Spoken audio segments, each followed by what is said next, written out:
throughout this process for the last year and a half. So the title of my project is Domestic Violence in India, the Equal Community Foundation Approach Toward Engaging Men to Prevent Violence Against Women. So domestic violence is a global phenomenon.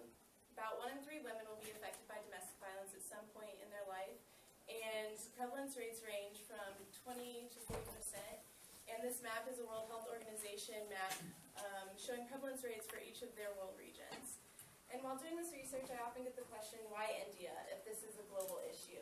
And for me, I think with the recent incidents of sexual violence, especially the Delhi gang rape of 2012 that got international attention, has shown that India is at a crossroads for addressing violence against women, and specifically domestic violence. And I wanted to understand how women are dealing with the situation now, and also what's being done in light of these events. And it has come about that organizations are starting to realize that they need to engage men and address problematic styles of masculinity in order to reduce violence against women. So the Equal Community Foundation is one organization working to engage men, and I was able to do a case study on that organization. So domestic violence in India is defined as physical, sexual, economic, and emotional abuse perpetrated by husbands or their family members against their spouse. And this definition is important because it recognizes joint families. Oftentimes, women after marriage will move in with their in-laws, and so they are at risk of experiencing domestic violence both at the hands of their husband and their in-laws, most often the mother-in-law. So prevalence rates in India are around 40%, and this map shows prevalence rates per state. The darker the color means the higher the prevalence rate, and some states have rates as high as 57%. So risk factors for experiencing domestic violence include caste, household makeup, marriage type, and attitudes toward violence against women. So women of lower caste are often at a higher risk of experiencing domestic violence, along with women who live in joint families. In addition, women who are in love marriages or marriages where they have chosen their partner are actually at an increased risk of experiencing violence compared to those who are in arranged marriages. Also, it has been found that relationships where both the men and women endorse justifications for violence against women, women in those relationships are at the highest risk. So consequences for domestic violence are great and numerous. Women experiencing domestic violence face threat of death, severe physical injuries that can inhibit daily functioning, psychological issues such as depression and anxiety, PTSD, and increased suicide rates, and also reproductive health issues such as increased risk of STIs and HIV infection, poor pregnancies, and unwanted pregnancies. And also, children can be exposed, either by witnessing violence or being victims of violence themselves. And so again, children can also face physical injuries, psychological issues, along with behavioral disorders. But what is most troubling is that children who witness violence or experience violence are at a higher risk of perpetrating violence as adults or being victimized as adults. So in order to address domestic violence, there have been a couple of different approaches. The first is a legal approach. And starting in the 1960s, India started enacting laws to protect women from violence.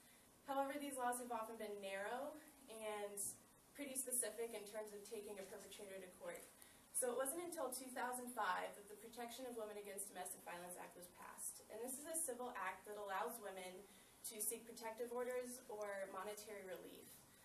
However, because it's a civil law, it restricts women from being able to take perpetrators to criminal court unless they violate a protection order or fail to pay. One good thing of this law, however, is it expanded the definition of domestic violence to include not only physical acts of violence themselves, but threats of violence. And it also expanded the definition to include women who weren't in marital relationships, because prior laws only protected women who were married. So there's also a social welfare approach. And this is where organizations would provide programs to empower women through self-help groups, microfinance programs, and vocational training. And there's been mixed reviews on the effectiveness of these programs.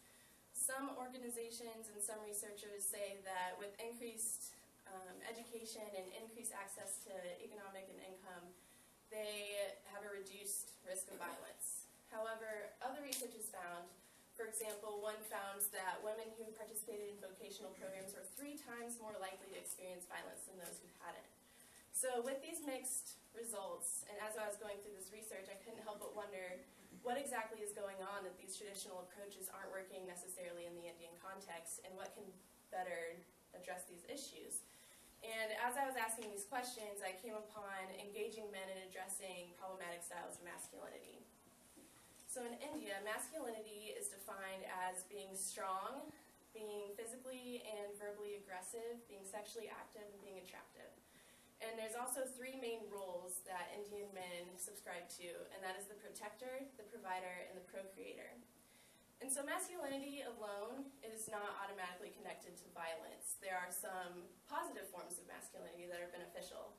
However, it's problematic styles of masculinity that increase risk of violence. And so some aspects of problematic masculinity include traditional attitudes or reinforcing patriarchal norms where men are dominant and women are submissive. Also, seeing violence as normal. So if a man believes that violence is a normal way of solving conflict, just in the regular world, they're much more likely to be violent in the home.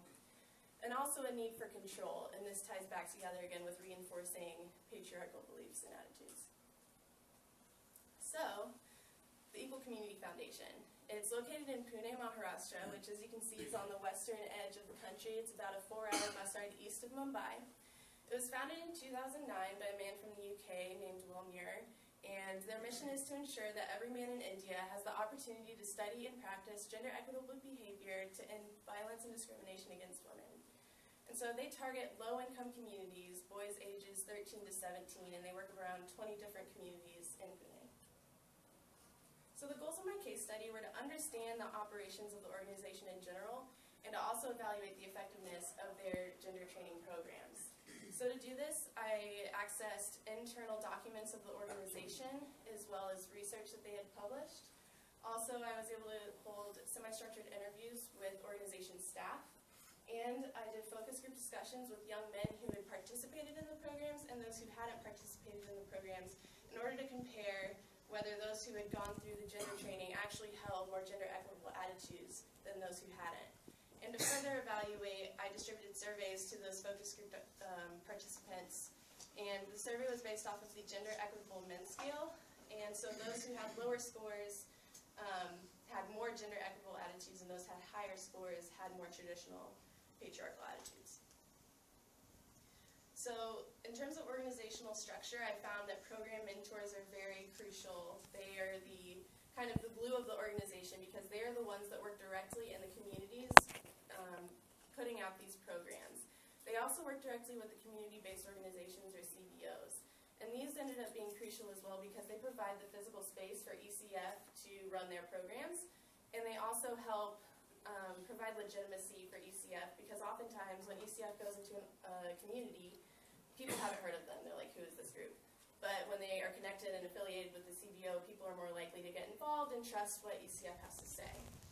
So ECF has 3 different programs, one that focuses on internal research and evaluation, one that works with outreach to other organizations that are engaging men in India. But their primary program that I focused on was their Action for Equality, and this is the program that engages men. It has 3 phases, the graduate phase, alumni phase, and leadership phase. And the graduate phase is a 15-week program in which the boys are engaging in curriculum once a week, and at the end of the program, they have an action event where they go out into the community and show what they've been learning. And at the end of the graduate phase, they're invited to participate in the alumni phase, where every 6 weeks, they put on community events to continue to raise awareness about issues of gender and violence. And as of right now, alumni are encouraged to participate indefinitely, and only a select few are chosen for the leadership phase. And leaders get to participate in monthly leadership trainings as well as help facilitate the other 2 phases of Action for Equality. So in order to understand really how effective Action for Equality is, I was able to hold 3 different focus groups, one with those who had participated in the program and 2 with those who hadn't. And there were common themes across all 3 focus groups, regardless of ECF participation. One was traditional male roles. Both identified with the role of protector and of provider. When asked what makes a good man, in all 3 groups, they said those who provide for their family and able to bring in an income. And a bad man was someone who was unemployed or had addictions and left them unable to provide. And the role of protector came about when asked when violence in general is acceptable. It was pretty limited to protecting oneself, one's property, and one's family. And that was common across all 3 groups as well. However, these limitations changed when asked when violence against women is acceptable, because there's a narrative of good woman and bad woman that came about in all three groups, where a bad woman is one who doesn't take her husband's advice, is immoral, or is involved in criminal activity. And so when a woman is perceived as bad, then the violence against her is justified. And so this need to control women also carried over into things of female mobility, because again, a bad woman was one who didn't report where she was going or return home later than expected. So again, violence against her was justified. But one major difference between the groups is that ECF participants noticed that females deserve sexual autonomy. So they said that if a woman wasn't getting sexual satisfaction in her marriage, her husband should allow her to seek it elsewhere, which I thought was a really interesting difference based on the other responses. So the survey results, the ECF participants did average slightly lower scores, which would indicate more gender equitable attitudes. However, these results were not statistically significant. So based off the focus group discussions in the survey results, it's kind of inconclusive as to how effective these programs are and if the change in their attitudes is really being maintained. So some implications of these findings, again, is the role and importance of program mentors, because they spend about 8 hours a day, every day in these communities. They can serve as role models for these youth, because oftentimes in these low-income communities, they don't have a strong male influence. And so program mentors need to be equally trained and understand how important their modeling is for the youth. Also, funding sources, because it was founded by a man from the UK, a lot of their funding is international, and so I think it's important to get some local funding because it shows that the community is supporting their causes. And for program implications, there needs to be changes to help make attitude change constant. And I'll go into some recommendations on the next slide. And also there needs to be improvements in recruiting participants and selling the program, because as of right now, they sell it as a leadership program. And so the boys go in with those expectations, and when they come out in our survey, they say, oh yeah, I gained these leadership skills. But issues of gender and violence are never really talked about, or at least that's not what they're picking up on. So finding a way to balance selling it as a program to learn about gender equitable attitudes and also leadership experience. So in order to improve their programs, I think they need to connect better with the community-based organizations so they can better provide their services in the community. Also, they need to have a more human rights approach so they can see that respecting women isn't necessarily needed because they're women, but because they're humans, and that violence shouldn't be acceptable in any situation. Also, a better dialogue on masculinity. It's obvious that the boys knew kind of how to talk what they were learning in the ECF programs, but these underlying themes of masculinity continue to surface. And also there's a need to involve parents, because if the boys are learning new behaviors and attitudes in these programs but going home and having their old behaviors reinforced, that might also be why the change isn't being maintained. So some limitations is I had a very small sample. I was only able to talk to 16 youth. Also language barriers. I had a translator, but it's still difficult to get exactly what I wanted to ask without leading questions or kind of indicating what response I was expecting. In limited time, I was only in Pune for 4 weeks, and really only 3 weeks I was able to collect data. And one confound is that the non-ECF participants were also involved in a community-based organization mentorship program, so they're probably not representative of the average population because they may have already been exposed to some of these ideas about gender inequality and violence. And for future research, obviously getting a larger sample size will be beneficial, and also doing a longitudinal study to see how attitudes change and are maintained over time from entering at the graduate phase to exiting at the leadership phase. And also doing comparison studies to determine what else is being done in India and what else could possibly be adapted to be more effective. So that's all I have.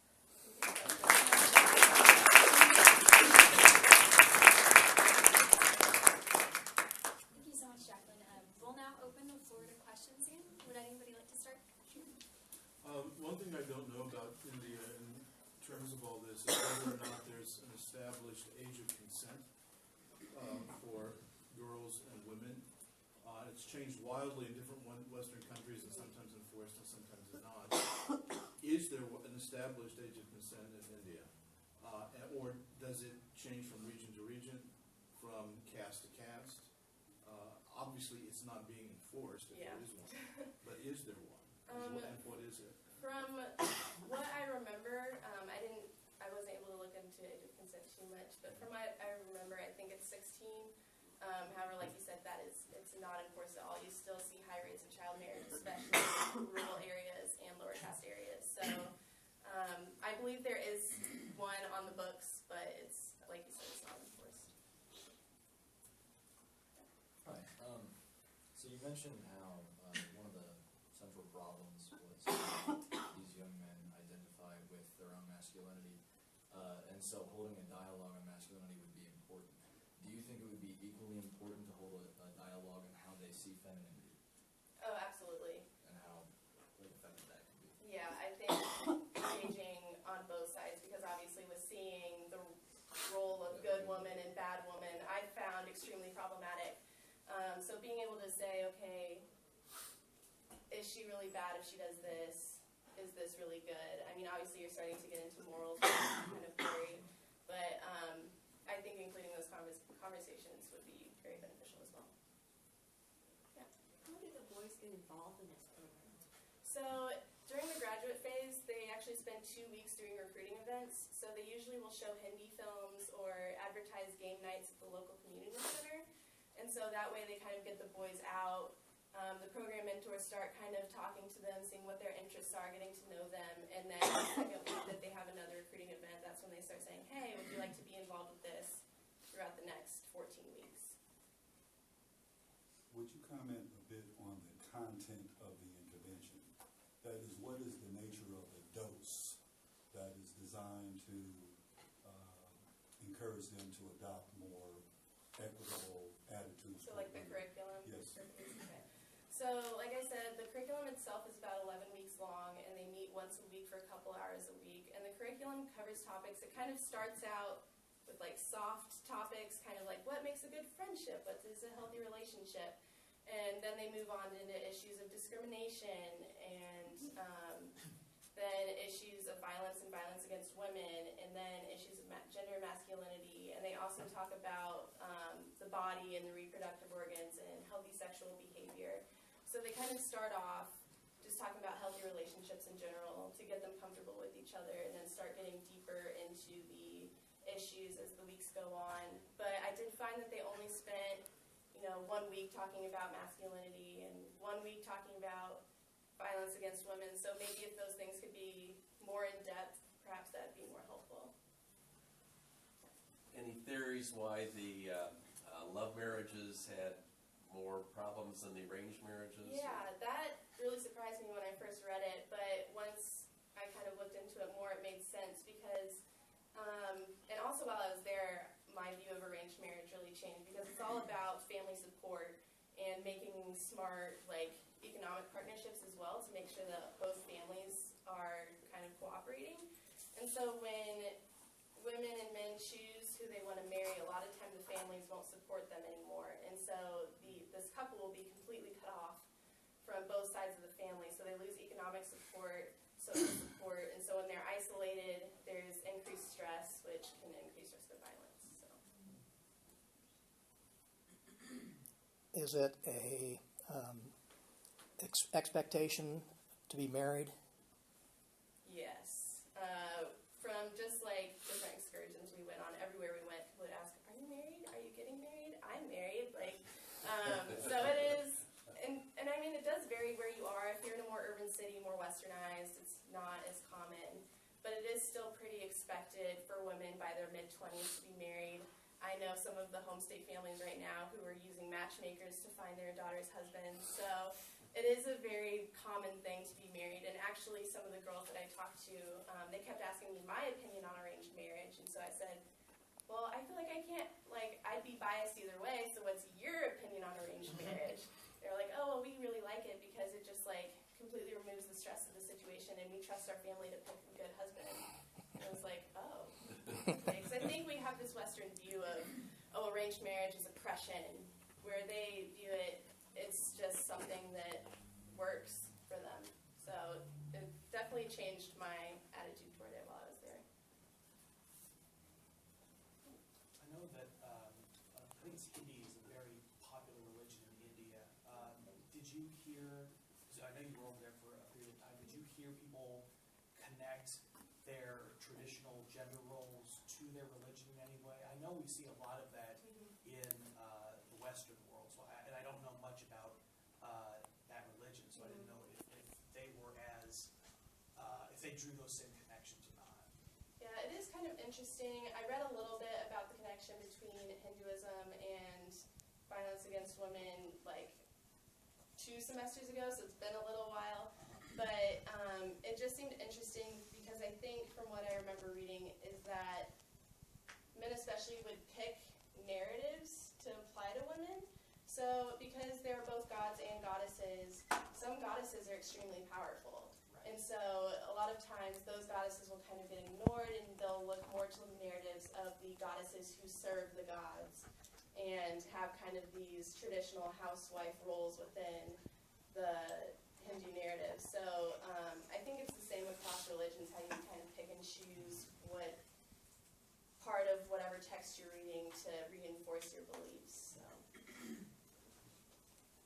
If there are no other questions, join me in giving Jacqueline another round of